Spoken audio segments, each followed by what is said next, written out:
എൻ്റെ പേര് അഖിൽ ജോൺസൺ. ഞാൻ കോതമംഗലം രൂപതയിൽ കോതമംഗലം ഇടവകയിൽ നിന്ന് വരുന്നു. 26/9/2022 ഞാൻ ഉടമ്പടി എടുത്തത്. ഈ ഉടമ്പടി എടുക്കുന്നതിന് മുമ്പ് ഒരു 2018 മുതൽ എൻ്റെ അമ്മയും അതിനുശേഷം എൻ്റെ ഭാര്യയും ഉടമ്പടി എടുത്തിട്ടുണ്ടായിരുന്നു. അപ്പോൾ പലപ്പോഴും എന്നോട് ഇവരെ കൊണ്ട് ഇവിടെ വരാനും അല്ലെങ്കിൽ ഉടമ്പടി എടുക്കാനൊക്കെ ഇവർ നിർബന്ധിക്കുമായിരുന്നു. അപ്പോൾ എനിക്ക് അതിനത്ര താല്പര്യമില്ലായിരുന്നു. ഞാൻ ഇവരെ കൊണ്ടുവരും, തിരിച്ചു പോകും, അങ്ങനെയായിരുന്നു. അങ്ങനെ കുറച്ച് കടബാധ്യതകളും കാര്യങ്ങളൊക്കെ ആയിട്ട് ഒരു 10-20 ലക്ഷം രൂപയോളം കടമുണ്ടായിരുന്നു. ആ സമയത്ത് ഈ 26/9/2022 എന്ന് പറയുന്ന ദിവസം ഒരാൾക്കൊരു 3 ലക്ഷം രൂപ കൊടുക്കാനുണ്ടായിരുന്നു. അപ്പോൾ എൻ്റെ കയ്യിൽ പൈസ കൊടുക്കാനായിട്ട് വേറെ മാർഗങ്ങളൊന്നുമില്ല.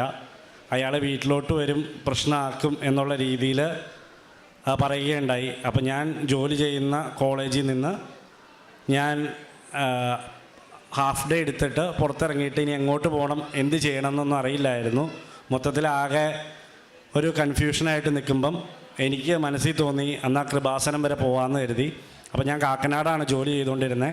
അവിടെ നിന്ന് ബസ് കയറി ഞാനൊരു ഉച്ചയ്ക്ക് ഒരു 1 മണിയോടുകൂടി അവിടെ നിന്ന് പോന്നിട്ട് ഒരു വൈകുന്നേരം ആയപ്പോഴാണ് ഇവിടെ എത്തിയത്. അപ്പോൾ ഇവിടെ ഏകദേശം ഉടമ്പടിയൊക്കെ കൊടുത്തു കഴിഞ്ഞായിരുന്നു. അപ്പോൾ അവിടെ ചെന്ന് കഴിഞ്ഞപ്പം അവിടെ ഉണ്ടായിരുന്ന അവിടുത്തെ ചേട്ടൻ എനിക്ക് ലാസ്റ്റ് ഒരു ഉടമ്പടിയുടെ ഒരു നമ്പർ തന്നു. അതുമായിട്ട് ഞാൻ രാത്രി വരെ ഇവിടെ ഇരുന്ന് ഏറ്റവും ലാസ്റ്റ് ഉടമ്പടി എടുത്തിട്ടാണ് ഞാൻ പോയത്. അപ്പം ഈ പൈസ കൊടുക്കാനുള്ള ആൾക്ക് പൈസ കൊടുക്കാനില്ല, അയാൾ വീട്ടിലോട്ട് വരും എന്ന് പറഞ്ഞിട്ടാണ് ഞാൻ അവിടെ നിന്ന് പോകുന്നത്, ആരോടും പറയാതെ. അപ്പോൾ ഞാൻ വീട്ടിൽ തിരിച്ചെത്തിയപ്പോൾ 11:30 അതുവരെ എന്നെ ആരും വിളിച്ചുമില്ല, ഈ പൈസയുടെ കാര്യം ചോദിച്ചുമില്ല. പിറ്റേ ദിവസം രാവിലെ ഞാൻ ആ ചേട്ടനെ അങ്ങോട്ട് തിരിച്ചു വിളിച്ചു. അപ്പോൾ എൻ്റെ ഒറ്റ പൈസ പോലും കൊടുക്കാനുമില്ല, ഒന്നുമില്ല. അപ്പോൾ ഞാൻ കാര്യങ്ങൾ പറഞ്ഞപ്പോൾ പുള്ളി എന്നോട് പറഞ്ഞു പൈസ തരാനായിട്ട് പയ്യെ തന്നാൽ മതി, സാവകാശം തരാമെന്നുള്ള രീതിയിൽ പറഞ്ഞു. പിന്നെ വേറെ കുറേ കടങ്ങളുണ്ടായിരുന്നു. അപ്പോൾ എനിക്ക് ഒരു പൂർണ്ണമായിട്ടൊരു വിശ്വാസം ഉണ്ടായി. പിന്നെ ഞാൻ ഈ ഉടമ്പടിയുടെ ക്രമത്തിനനുസരിച്ച് എല്ലാ ദിവസവും പള്ളിയിൽ പോകാനും പറഞ്ഞേക്കുന്ന രീതിയിൽ കാര്യങ്ങളൊക്കെ ചെയ്യാൻ തുടങ്ങി.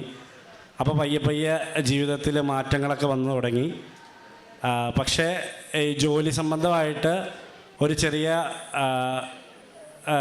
ഒരു പ്രശ്നങ്ങളുണ്ടായിരുന്നു. അപ്പോൾ ആ ജോലി നമുക്ക് നഷ്ടപ്പെട്ടു. അപ്പോൾ വേറെ ജോലിയോ കാര്യങ്ങളോ ഒന്നും ഇല്ലാത്തൊരവസ്ഥയിലേക്ക് വന്നു. അപ്പോൾ ഒരു ജോലിക്ക് വേണ്ടി പിന്നീട് ഞങ്ങൾ ഉടമ്പടി പുതുക്കി ഇപ്പോൾ പ്രാർത്ഥിച്ചു.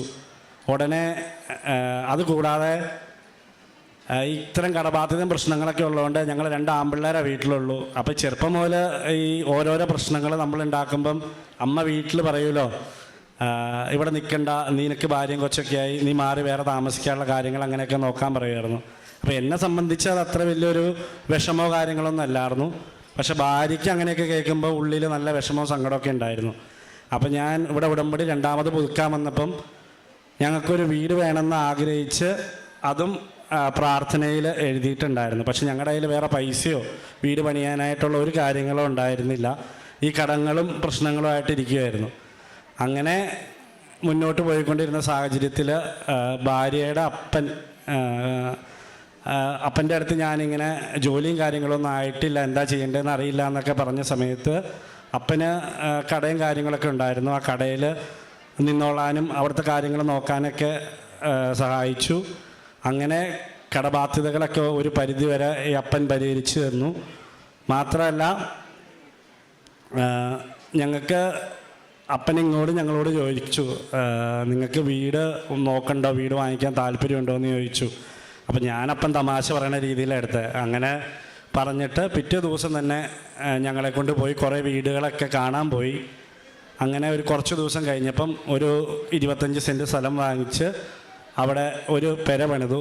ഇപ്പം കഴിഞ്ഞ വർഷം ജൂണിൽ ഈ ദിവസമാണ് പെരയ്ക്ക് കല്ലിട്ട്. തിങ്കളാഴ്ച വീട്ടിൽ പാലുകാച്ചലാണ്. വീടിൻ്റെ എല്ലാ പണികളും തീർന്നു. അതിന് മാതാവിനോട് ഒരുപാട് നന്ദി പറയുന്നു. മാത്രമല്ല എൻ്റെ കടബാധ്യതകളൊക്കെ കുറഞ്ഞു കിട്ടി. പക്ഷേ ഈ 2022 ഉടമ്പടി സ്റ്റാർട്ട് ചെയ്ത് നമ്മുടെ ഒരുമാതിരി എല്ലാ പ്രശ്നങ്ങളൊക്കെ തീർന്നു വന്നപ്പം പഴയ പോലെ പള്ളിപ്പോക്കും കാര്യങ്ങളൊക്കെ അത്ര ഇല്ല. അതിൽ കുറച്ച് ആത്മീയ തലത്തിലൊക്കെ പഴയ പോലെ ശ്രദ്ധിക്കാതെ ഒരുപാട് പ്രാർത്ഥനയും കാര്യങ്ങളിലൊക്കെ കുറവ് പോലെ വന്നു.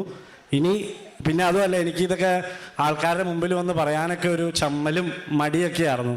അപ്പോൾ ഈ ഉടമ്പടി ഇത്രയും പ്രശ്നങ്ങളും കാര്യങ്ങളൊക്കെ മാറിക്കഴിഞ്ഞപ്പോൾ ഇതിപ്പോൾ രാവിലെ ഒരാൾ 3.5 ലക്ഷം രൂപ തരാനുണ്ട്, നിൻ്റെ വീട്ടിലോട്ട് വരും, പ്രശ്നങ്ങളുണ്ടാക്കും, ആ പൈസ കിട്ടിയില്ലെങ്കിൽ പോവില്ല എന്ന് പറഞ്ഞ ആൾ എന്നെ തിരിച്ച് വിളിച്ചിട്ടേ ഇല്ല ഞാനിവിടെ വന്ന് പ്രാർത്ഥിച്ചപ്പം. അത്രയും വ്യത്യസ്തമായൊരു കാര്യം ഉണ്ടായിട്ട് പോലും ഇത് പറയാൻ എനിക്കൊരു ചമ്മലും നാണക്കേടൊക്കെ ആയിരുന്നു. അതുകൊണ്ട് ഞാൻ ഈ ഉടമ്പടി എടുത്ത് കാര്യങ്ങൾ സാധിച്ചത് പറയാൻ ഉള്ള മടിയും കൊണ്ട് പലതവണ ഇങ്ങനെ ഉഴപ്പി മാറുകയൊക്കെ ചെയ്തിട്ടുണ്ട്. അതിനോട് ഞാൻ മാതാവിനോട് ക്ഷമ ചോദിക്കുന്നു. മാത്രമല്ല കൂടുതൽ ആത്മീയമായിട്ട് പള്ളിയിലും ബാക്കി കാര്യങ്ങളിലൊക്കെ പോവുകയും കൂടുതൽ പ്രാർത്ഥനയിൽ നല്ല രീതിയിൽ ജീവിക്കുകയും ചെയ്യുന്നതായിരിക്കും എന്ന് മാതാവിന് മുമ്പിൽ വെച്ച് ഞാൻ സാക്ഷ്യപ്പെടുത്തുന്നു.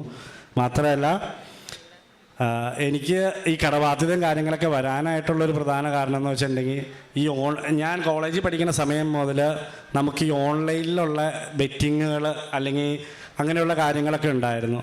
അപ്പം അത് ചെറിയ കോളേജിൽ പഠിക്കുന്ന സമയത്തൊക്കെ 1000 രൂപ 2000 രൂപയിൽ തുടങ്ങി. പിന്നെ ജോലി കിട്ടിയപ്പോൾ അത് 10,000 രൂപയ്ക്കും 20,000 രൂപയ്ക്കൊക്കെ ആയി. അപ്പോൾ വീട്ടുകാർ ബാക്കിയുള്ളവരൊന്നും അതങ്ങനെ വലിയ കാര്യമായിട്ട് അറിയണില്ല. നമ്മളത് മാനേജ് ചെയ്തുകൊണ്ടിരുന്നു. പിന്നെ അത് വലിയ വലിയ തുകകളിലേക്കായി. അപ്പോൾ പല പ്രശ്നങ്ങളും ഉണ്ടായി. വീട്ടിൽ നിന്ന് കുറേ പൈസ തന്നു, ഇവളുടെ കുറേ സ്വർണവും കാര്യങ്ങളൊക്കെ എടുത്തു, അത് വിറ്റു. പക്ഷെ എന്നിട്ടൊന്നും ഞാനിത് നിർത്തണമെന്ന് മനസ്സുകൊണ്ട് ആഗ്രഹിച്ചാലും എനിക്ക് നിർത്താൻ പറ്റുന്നുണ്ടായില്ല. ഞാനിവിടെ വന്ന് ആ 2022 സെപ്റ്റംബർ 26 ഉടമ്പടി എടുത്തേ പിന്നെ എനിക്കങ്ങനെ ഒരു ഓൺലൈനിലെ ബെറ്റിങ്ങിനോ അല്ലെങ്കിൽ അതിനോടുള്ള താല്പര്യം മൊത്തത്തിൽ പോയി. പിന്നെ അങ്ങനെ എനിക്കൊരു തോന്നലുണ്ടാവാറില്ല. അത്രയും മാറ്റങ്ങളൊക്കെ എൻ്റെ ജീവിതത്തിലുണ്ടായി. ബാക്കി ഭാര്യ പറയും. ഹസ്ബൻഡ് പറഞ്ഞ പോലെ ഞങ്ങളുടെ വീട് പണിയുടെ വീട് പണി പൂർത്തിയായിട്ട് തിങ്കളാഴ്ച പാലുകാച്ചിലാണ്. അപ്പം വീട്ടിൽ കയറുന്നതിന് മുന്നേ മാതാവിൻ്റെ അടുത്ത് താക്കോലുമായിട്ട് വന്നേക്കാമെന്ന് പറഞ്ഞിട്ടുണ്ടായിരുന്നു. അതുപോലെ ഞാൻ താക്കോലുമായിട്ടാണ് വന്നേക്കണത്. പിന്നെ മാത്രമല്ല ഞങ്ങളുടെ രണ്ടാമത്തെ മോളുടെ ചെവിയിൽ ഒരു മുഴ പോലെ ഉണ്ടായിരുന്നു. അപ്പോൾ ഒരു ഡോക്ടറെ കാണിച്ച് കഴിഞ്ഞപ്പോൾ ഡോക്ടർ പറഞ്ഞു ഒരു 3.5 വയസ്സാകുമ്പോൾ കൊച്ചിനെ അത് ഓപ്പറേഷൻ ചെയ്ത് ആ മുഴ നമുക്ക് കളയാമെന്നുള്ള രീതിയിലാണ് പറഞ്ഞിരുന്നത്. അത് പലതവണ അപ്പോൾ അത് കാരണം നമ്മൾ എല്ലാ ദിവസവും രാത്രി പ്രാർത്ഥന കഴിഞ്ഞ് കഴിയുമ്പോൾ തൈലം തേച്ച് കൊച്ചിൻ്റെ അവിടെ കുരിശ് വരച്ച് പ്രാർത്ഥിക്കുമായിരുന്നു. അങ്ങനെ ഒരു 6-7 മാസത്തോളം അങ്ങനെ ചെയ്തിട്ടുണ്ട്. ആ സമയത്ത് ഒരു ദിവസം വൈകിട്ട് കുരിശ് വരയ്ക്കുന്ന സമയത്ത് കൊച്ചു വന്നിട്ട് പറഞ്ഞു ചെവിയിൽ എന്തോ ഒരു വേദന പോലെ ഉണ്ടെന്ന് പറഞ്ഞു. അപ്പോൾ ഈ മുഴ ഒരു മോക്കുരു പോലെ പൊട്ടാൻ പാകത്തിന് നിൽക്കുമായിരുന്നു. അപ്പോൾ വൈഫ് അത് മോക്കുരു പോലെ പൊട്ടിച്ചപ്പോൾ അതിൻ്റെ അകത്തുനിന്ന് കുറച്ച് ഇതൊക്കെ പോയി. പിന്നെ കൊച്ച് കിടന്നുറങ്ങി, രാവിലെ എണീറ്റു. അതോടുകൂടി പിന്നെ ആ മുഴ കാണാനില്ല. മുഴ മൊത്തത്തിൽ അപ്രത്യക്ഷമായി. പിന്നെ അവിടെ അങ്ങനെ ഒരു പാട് പോലും മുഴയുടെ ഉണ്ടായിട്ടില്ല. മാത്രമല്ല മൂത്ത കൊച്ചിൻ്റെ കാലിലാണെങ്കിലും ഒരു ഇൻഫെക്ഷൻ മാതിരി വന്നിട്ട് എന്ത് ചെയ്ത് ഉണങ്ങുന്നുണ്ടായിരുന്നില്ല കാലിൻ്റെ പാദത്തിൻ്റെ സൈഡിലായിട്ട്.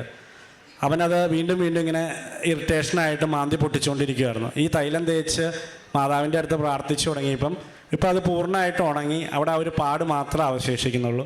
അങ്ങനെ ഒരുപാട് അനുഗ്രഹങ്ങൾ ഞങ്ങൾക്കും ഞങ്ങളുടെ കുടുംബത്തിനും നൽകിയ മാതാവിന് 1000 നന്ദി. വൈകിപ്പോയത് ഈ സാക്ഷ്യം ഇവിടെ വന്ന് പറയാൻ വൈകിപ്പോയതിന് പ്രത്യേകം ക്ഷമ ചോദിക്കുന്നു.